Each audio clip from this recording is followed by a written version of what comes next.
We'll be talking with the incredible Phil Collins. He'll be chatting about his movie Buster. Add to that, we talk with Talk. Talk, you've managed to avoid not only duplication or the dreaded formula, but you've also managed to stay away from any prevailing trends of the time. Sure, So well, that's just a consequence of taking so long to make these albums. I mean, it's quite hard to be a part of any trend if you're sort of 2 years between each album. But you wouldn't anyways, would you? No, definitely not.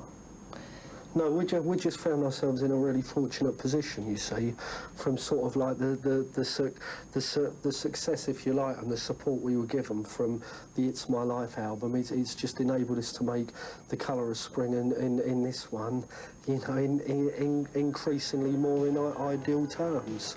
You know, the album's only ever been the important thing, and it's just like now we find ourselves in a position where we don't have to do anything that we don't want to. The only thing we do is what we do want to, which is make the record.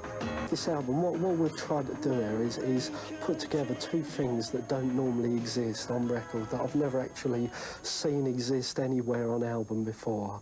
Which always, for me, you have these two areas of music which sit apart from each other. One is this thing with just sort of spontaneity and freedom, and the other thing is this thing of having a very textured depth of arrangement. And what we've tried to do with this album is just bring these two things together for once. And you know, that is why it takes so long, because the approach to making this album is one where everyone who comes and plays on this album is given absolute freedom, has no direction at all in what they play.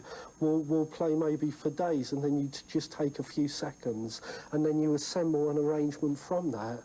So you end up with something which is very tightly constrained, but everything within it that has been played is completely free and completely loose. So that what you do, you just talk in the absolute basics and the fundamentals of what music should be, which is just in its attitude and not in its technique. That kind of intensity does take time, doesn't it? Are you happy with the result? Yeah. And Eddie, welcome to Good Rockin' tonight. Yes, it is